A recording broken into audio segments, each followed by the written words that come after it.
আমরা ইদানিং দেখে থাকি যে অনেকে কোমর ব্যথায় ভুগে থাকেন, এটা আসলে কেন হয়?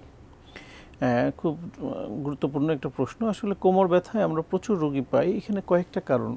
আমরা যে লাইফস্টাইলে এখন অভ্যস্ত, দেখা যায় যে আমরা দীর্ঘক্ষণ বসে কাজ করি, কম্পিউটারে কাজ করি, desktop, laptop, mobile, net browsing করি, অফিসিয়াল কাজ বা আইটি মানে সেক্টরে বসে অনেকটা হ্যাঁ, কাজ। দীর্ঘ সময় বসে থাকার যে বিষয়, এই ক্ষেত্রে আমাদের কোমরে মেডিকেল অনুযায়ী আমাদের কোমরে একটা কার্ভ থাকে। আচ্ছা। এই কার্ভ হচ্ছে একটা স্ট্রেট হয়ে যায়। আমরা দীর্ঘক্ষণ যখন বসে কাজ করি, ঝুঁকে কাজ করি, স্ট্রেট হয়ে যাওয়ার ফলে যেমন একটা স্ট্রাকচারাল যদি চেঞ্জ হয়, ওখানে কিছু মাংসপেশি, লিগামেন্ট এগুলো আস্তে আস্তে উইক হয়ে যায় এবং সেই উইকনেস থেকে মূলত এই পেইনটা শুরু হয়। কিন্তু আমরা প্রথম থেকে যেটা করি, খুব বেশি গুরুত্ব দিই না।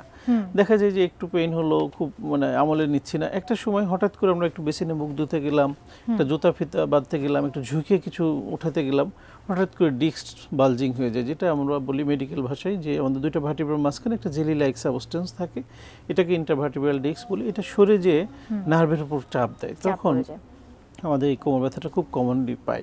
এছাড়া কিছু ডিজেনারেটিভ ডিজিজ আছে, যেমন বয়সের সাথে সাথে আমাদের যেমন চুল পেকে যায়, হাড়ের ক্ষয় হতে থাকে, একটা সময় যে বোনসগুলো ইরোশন হয়, তখনও কিছু অস্টিওআর্থ্রাইটিস রিলেটেড বা লাম্বার স্পন্ডাইলোসিস রিলেটেড কিছু কোমর ব্যথা আমরা পাই। আচ্ছা, কোমর ব্যথার চিকিৎসায় শুধু কি ফিজিওথেরাপির চিকিৎসাটা নেওয়াটাই কি জরুরি, নাকি পাশাপাশি ঔষধ এবং এই যে চিকিৎসাটা দুটো পাশাপাশি নেওয়া যায়, নাকি শুধু ফিজিওথেরাপির মাধ্যমে এই ব্যথাটা ভালো হওয়ার সম্ভাবনা আছে? হ্যাঁ, ধন্যবাদ। আসলে এই ক্ষেত্রে আমরা রোগীর সমস্যাটা কি সেটাকে আগে ডায়াগনোসিস করতে বলি। কিছু পেশেন্ট থাকে যেমন তার মেকানিক্যাল কিছু ব্যাক পেইন, যেটা তার পোস্চারের কারণে। মনে করেন একজন হয়তো দীর্ঘক্ষণ ঝুঁকে কাজ করছে কিংবা বসে দীর্ঘ সময় কাজ করছে, তাকে আমরা যদি তার লাইফস্টাইলে চেঞ্জ এনে দিতে পারি, তার কারেকশন করে দিতে পারি, অনেক ক্ষেত্রে দেখা যায় যে ওষুধ ছাড়াই সে ভালো থাকতে পারে। কিছু সিম্পল এক্সারসাইজ তাকে ভালো রাখতে পারে।